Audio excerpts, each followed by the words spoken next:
G'day team, welcome back to another video on discrete random variables. And today we're going to look at something a little bit different, and it's called the expected value. Now the expected value is the number of successes that should occur when something happens, not what actually happens over a long period or in practice. For example, if I flip a coin 10 times, you would expect a heads 5 times because there's a 50-50 chance. However, this is not always true. And this is what we're talking about the expected value. What should occur?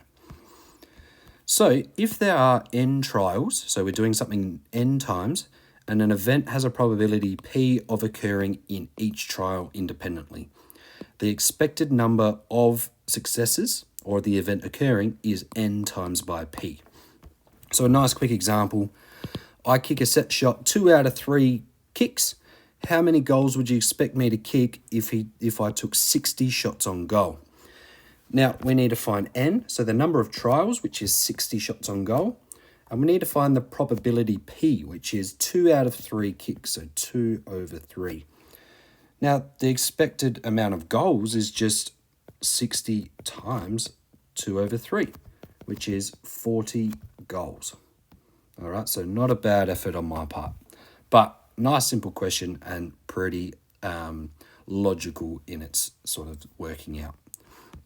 Now, for a random variable x, okay, we're going to stick with our x with possible values x1 up to xn with corresponding probabilities p1 to pn.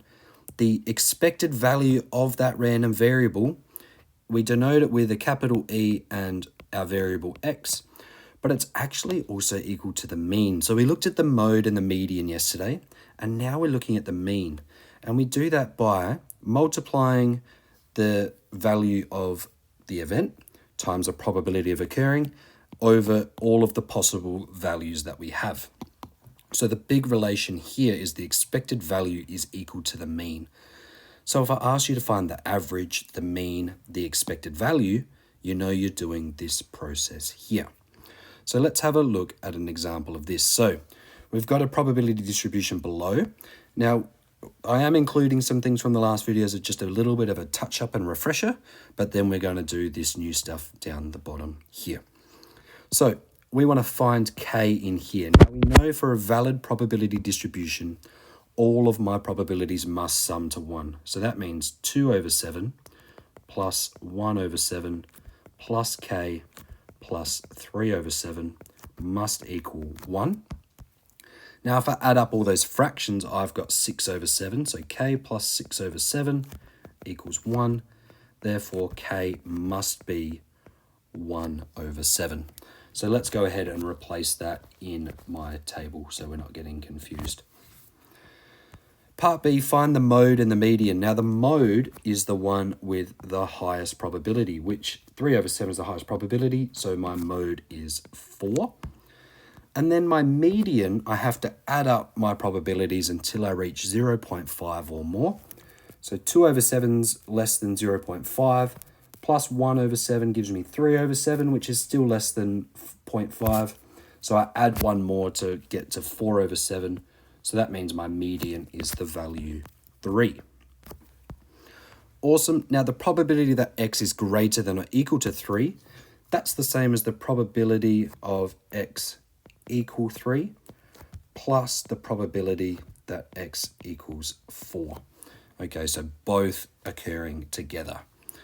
Now, probability of x equals 3 is 1/7, and the probability that x equals 4 is 3/7. Okay, let's just double check. Yep.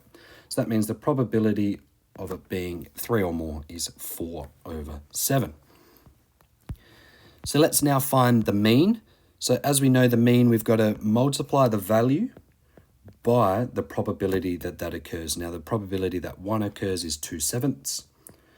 The probability that 2 occurs is 1/7. The probability that 3 occurs is also 1/7. And the probability that 4 occurs is 3 over 7.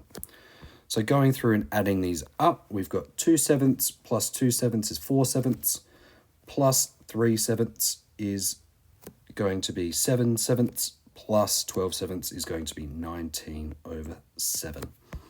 or if we're looking at it compared to our values, 2 and 5/7. So it sits somewhere between 2 and 3. Now, it's not actually possible to get 2 and 5/7, but it is still the expected value of each roll, okay? Thank you for watching. Have a crack at some questions, and we'll catch you in the next video. Catch us.